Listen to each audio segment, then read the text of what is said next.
amigos do canal Redemptoris Mater. Sejam muito bem-vindos.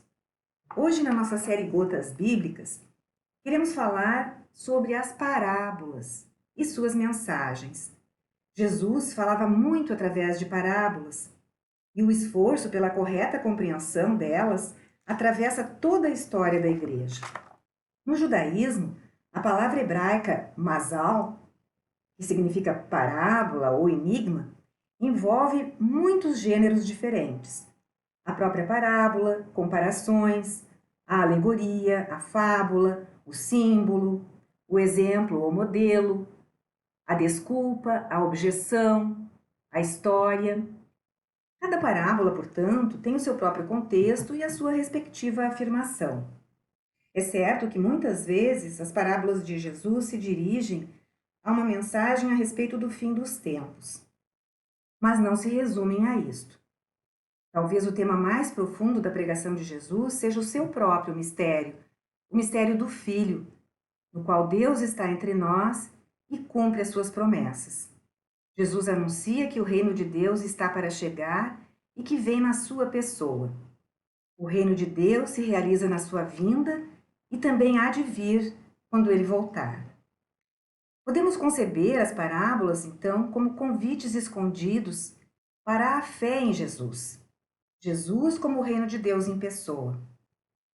Diante de tudo isso, nos deparamos com um texto difícil que está no capítulo 4 do Evangelho de Marcos, no versículo 12, e que é referência ao livro de Isaías, capítulo 6, versículo 9.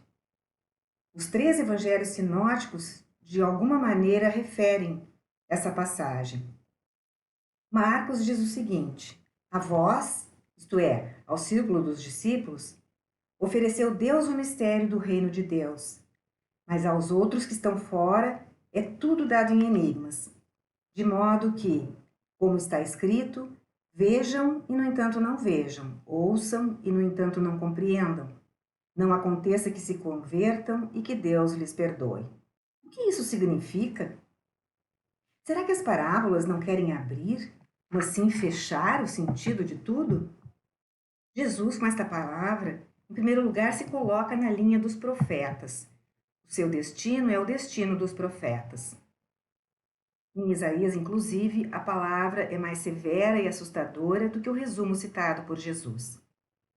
Isaías diz: obceca o coração deste povo, ensurdece-lhe os ouvidos, fecha-lhe os olhos, para que não veja nada com seus olhos, não ouça com seus ouvidos, não entenda com o seu coração e não se cure de novo.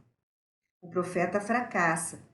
A sua mensagem contradiz muito a opinião geral e os hábitos da sua época. É por meio do seu fracasso que a sua palavra vai se tornar eficaz. E isso se repete não só na história de Israel, mas na história de toda a humanidade. Este é também o destino de Jesus de Nazaré. Ele termina na cruz, mas precisamente a partir da cruz vem a grande fecundidade. O seu fracasso na cruz é precisamente o caminho para chegar a todos, dos poucos aos muitos. Como a semente, que é o presente de algo futuro. Na semente, o que há de vir já está aí, de um modo escondido. A semente é um presente de esperança. Jesus resumiu essas diversas parábolas a respeito da semente, revelando o seu sentido. Se o grão de trigo não cair na terra e não morrer, permanece sozinho. Mas, se morre, dá muito fruto. Ele mesmo é a semente. E quando for elevado da terra, há de atrair todos a ele. Então, o fracasso dos profetas e o fracasso de Jesus, que é aparente, aparece noutra luz. É caminho.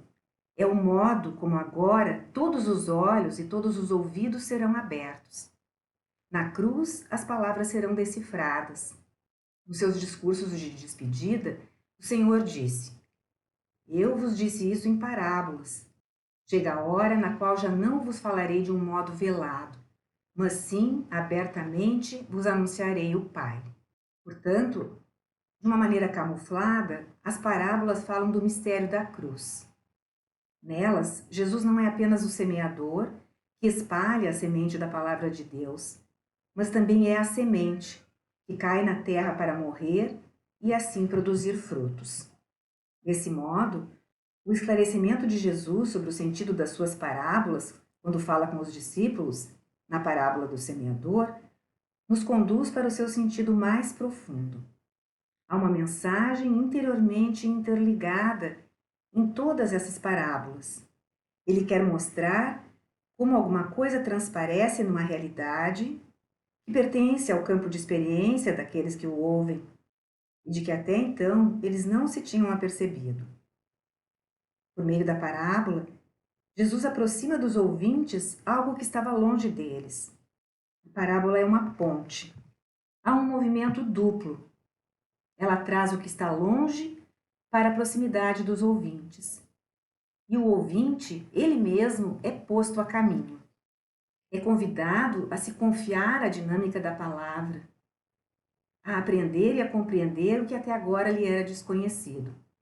Isso significa que a parábola exige a colaboração do aprendiz, principalmente se trata de parábolas que tocam a existência e a mudam.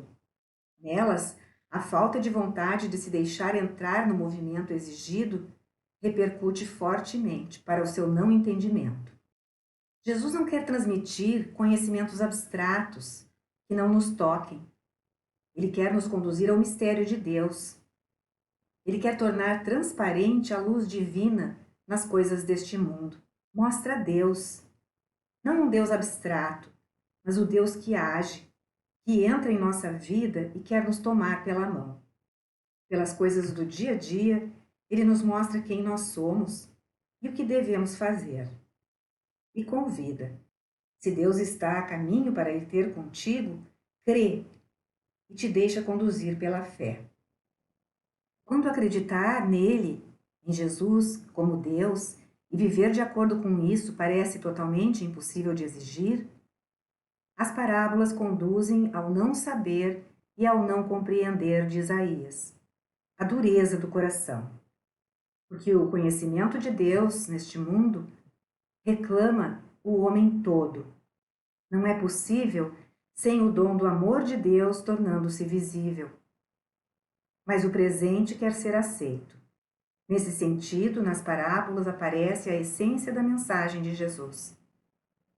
E desse modo, vemos que o mistério da cruz já está interiormente inscrito na essência das parábolas. Obrigada por terem acompanhado esta postagem. Se gostaram, clique em seu like e inscrevam-se no canal.